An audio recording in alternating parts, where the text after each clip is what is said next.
temporal, porque um paciente seu, por exemplo, passou 60 dias viajando, ou 30 dias viajando, então ele teve pontualmente uma baixa captação de glicose, saiu dos treinamentos intensos e entrou no que era uma forma de repouso. E quando você consegue separar essas duas coisas, você consegue entender quando você precisa diminuir caloria, quando você precisa aumentar o exercício físico. Essa é a importância da diferença da resistência à insulina e da captação de glicose. Por quê? O excesso de exercício também piora a resistência à insulina. Resistência à insulina, nós vamos falar mais adiante, mas entenda como se fosse um mecanismo de salvação do nosso organismo. Por quê? Porque toda vez que nós temos potencialmente uma demanda energética maior do que aquilo que nós conseguimos oferecer para o nosso corpo, ele automaticamente entra em resistência à insulina para poupar o que são nossos mecanismos celulares e, por exemplo, impedir envelhecimento. Então, existe um nível saudável de resistência à insulina. Isso até acontece com cada um de nós de forma fisiológica, à medida que a nossa resistência periférica à insulina ela aumenta ao longo do dia, começa a se tornar maior do que nossa capacidade de captação de glicose na fase noturna, de uma forma muito sábia, né, vamos dizer assim, pela natureza, porque é um momento onde você não supostamente vai conseguir fazer grandes refeições, você vai descansar, você vai dormir, e portanto você não precisa ter um gasto de energia tão elevado. Então a resistência periférica à insulina ela aumenta à noite para conseguir fazer com que você seja econômico a ponto de não depletar estoques de energia sem necessidade. Imagina o seu carro ligado em ponto morto. Você não vai ficar acelerando ele para gastar gasolina mais rápido. Assim é o seu corpo.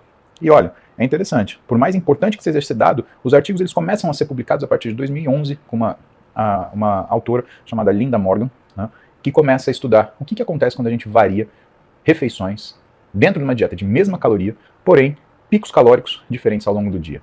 E ela mostrou isso e eu vou mostrar para vocês mais tarde. Sistema adrenal. Muitos de nós tomam o sistema adrenal como se fosse o inimigo número 1. Cortisol é um problema. Não, cortisol não é um grande problema. O cortisol é outra forma de manutenção da nossa capacidade de manutenção de vida. Por quê? O cortisol ele é neurotrófico. Se você não tem cortisol numa situação de emergência, você não responde cognitivamente coerente a isso. Tudo bem que o excesso de cortisol faça com que você tenha sintomas psicológicos como medo, aversão, ansiedade, irritabilidade, porém, sem cortisol, o que existe é apatia, é falta de ação, déficit de cognição. Lembrem-se que as alterações pela ausência do cortisol são tão ruins e, às vezes, potencialmente ameaçadoras à vida, como, por exemplo, na síndrome de Addison, a ponto de que o cortisol ele seja, de fato, um dos dois hormônios. Caso exista uma falta deles no nosso organismo, isso pode nos custar a vida em horas. O segundo hormônio é a insulina. Catecolaminas, que elas são importantes, porque a catecolamina tem tudo a ver com o exercício físico. Ela melhora o que é a nossa função cardíaca, aumentando inotropismo e cronotropismo, e ela faz com que a gente consiga obter energia do glicogênio à medida que ela estimula a quebra do que são as colares de contas de glicose que formam o glicogênio. E mais que isso, são as catecolaminas que ativam receptores adrenérgicos nas nossas células, fazendo com que a gente faça lipólise e termogênese. Lembra que lipólise não é a queima da gordura, lipólise é a liberação da gordura para seu uso.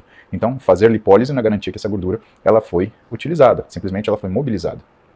A termogênese, sim, é a geração de calor, que pode ser feita por mecanismos que a gente chama de non-shivering, ou seja, como a gordura marrom, né? Lembra que os shivering mecanismos são os mecanismos musculares, então a gente começa a tremer, né? Como a gente treme de frio, para gerar termogênese e nos proteger, mas quando a gente está dormindo, por exemplo, são os non-shivering mecanismos que são feitos pelas catecolaminas atingindo os receptores adrenérgicos nas células, ativando as nossas mitocôndrias através de segundos mensageiros para que a gente possa se ajustar. Os tireoidianos, pessoal, todo mundo lembra dos hormônios sexuais. Testosterona, todos os esteroides anabólicos, eles são baseados em testosterona. Mas eu afirmo para vocês, depois de 20 anos observando isso, eu tenho a plena convicção de que a tireoide é a glândula mais importante do nosso organismo em relação à adaptação atlética, porque ela é a que responde mais rápido, seja ao treinamento, seja à nutrição. E mais que isso, quando nós falamos em treinamento, 2 das 3 etapas musculares de resposta ao exercício são coordenadas pela função tireoidiana. Finalmente, androgênios. Aonde que os androgênios eles vão entrar nisso? Os androgênios eles participam daquilo que é a nossa iniciativa, eles têm uma característica de produção de forças, sim, isso existe. Eles aumentam o que é a recaptação de beta-endorfina no nosso sistema nervoso central, fazendo com que aquilo que era muito desagradável se torne tolerável.